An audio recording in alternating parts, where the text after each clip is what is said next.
les aériens étaient à l'affût. Ils y mettent le cap et en moins de 5 minutes, voient l'ennemi en approche qui, alerté de l'arrivée des vecteurs, va repousser chemin en direction de la forêt de Jorgen.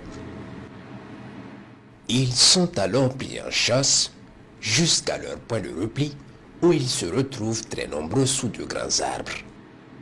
Ils sont verrouillés et frappés avec succès.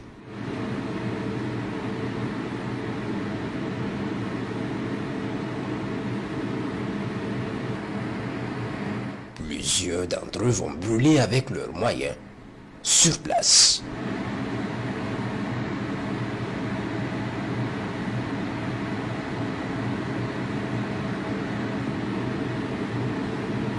Les rescapés vont prendre la fuite sous l'œil vigilant des vecteurs aériens.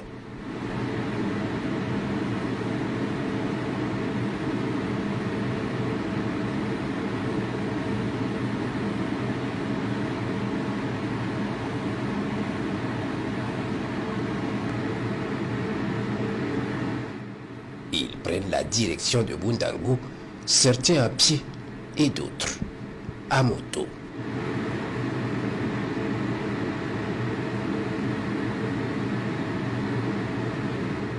Il est 17h40 lorsqu'ils marquent une pause pour récupérer sûrement et faire le point. Ils sont frappés sous un arbre avec efficacité.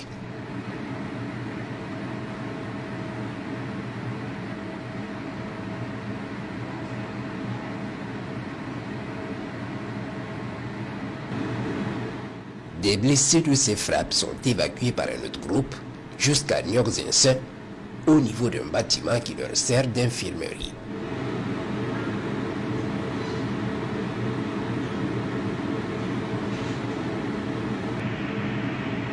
Ils stationnent, débarquent rapidement les blessés et les transportent devant le bâtiment. Ils sont verrouillés, frappés efficacement.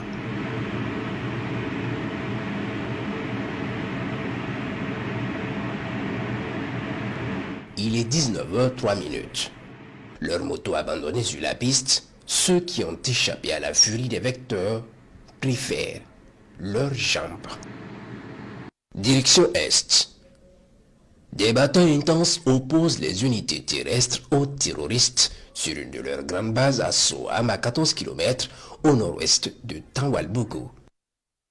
Ils y sont nombreux avec un terrain fortifié. Les combattants du ciel vont entrer en jeu et leur donner le cadeau du Père Noël cette nuit du 25 décembre.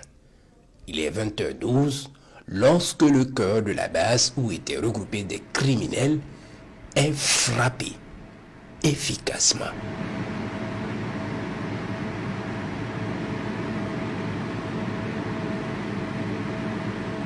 Ils se mettent automatiquement en disposition de combat dans leur fortification en attente de l'assaut éventuel des troupes terrestres. C'est une vraie base, voilà pourquoi il faut la défendre.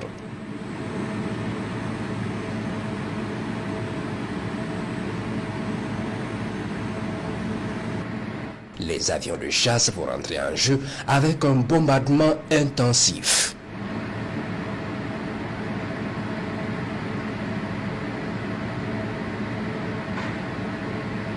On peut voir des blessés essayer de s'échapper difficilement de la base après les bombardements.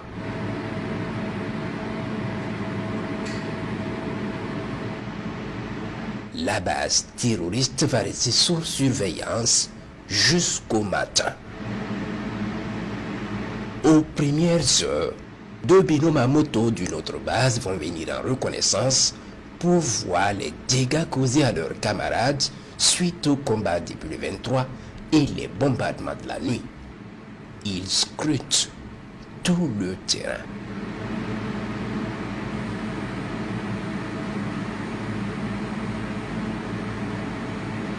Ils reconnaissent le terrain dévasté par les flammes.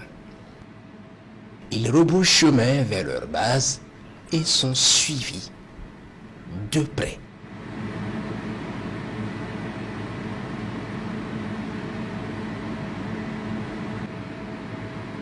Au fur et à mesure de leur trajet, d'autres motos se joignent à eux.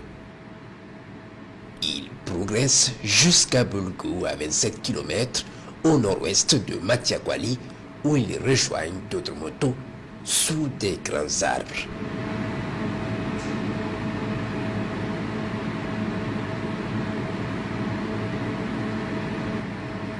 Ils sont immédiatement verrouillés et frappés efficacement.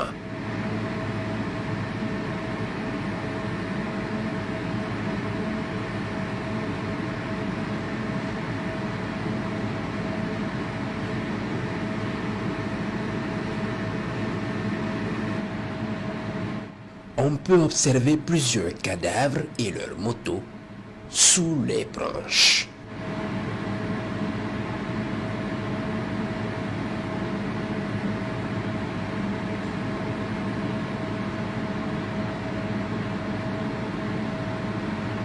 De cette même base de Soham ce matin à 7h45, un rescapé va quitter les décombres avec une moto et foncer à 7 km à l'ouest de la base vers une autre position. Il est suivi par un autre vecteur.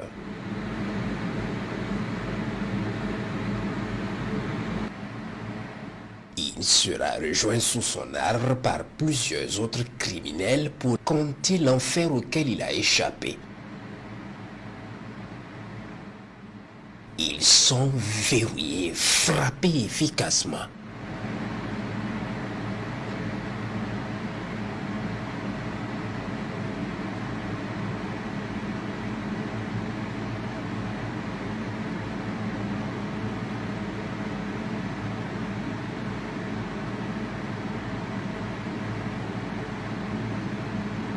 Trois blessés vont essayer de s'extirper des feux. Deux vont finir par s'éteindre ensemble et l'autre plus tard.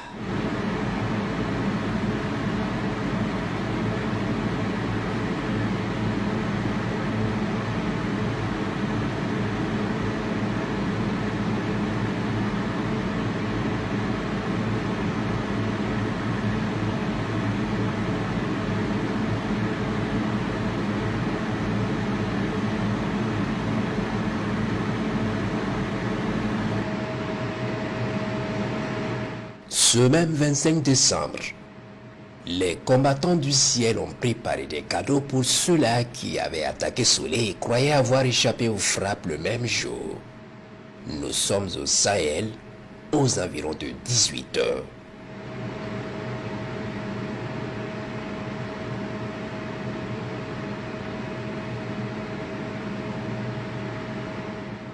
Depuis l'attaque, la zone de repli des criminels est sous surveillance. Une moto va quitter la ville de Marabouli et rejoindre ses camarades criminels dans un bâtiment. Plusieurs terroristes vont les rejoindre alors dans le bâtiment.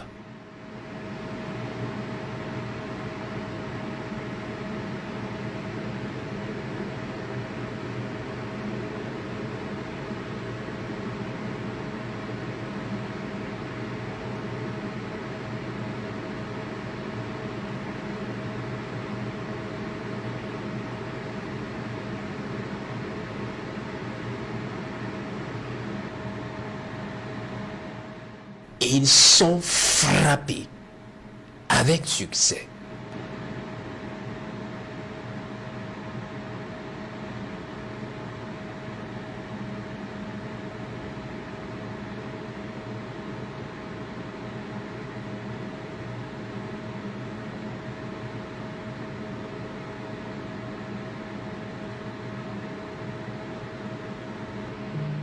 Dans le même temps, d'autres vecteurs suivent une colonne qui tend à son bout en direction de Bourreau.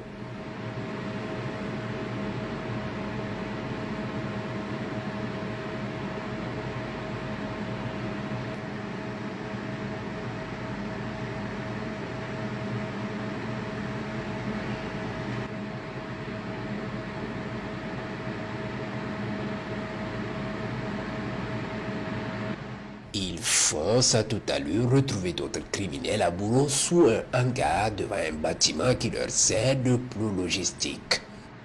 Ils sont immédiatement frappés efficacement et leur logistique explose avec eux.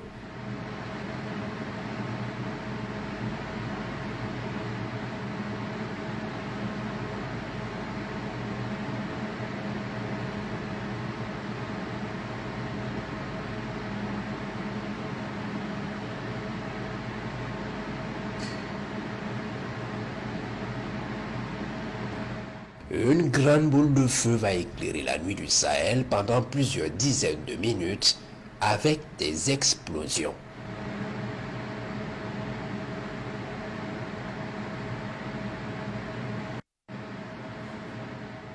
Les opérations se poursuivent.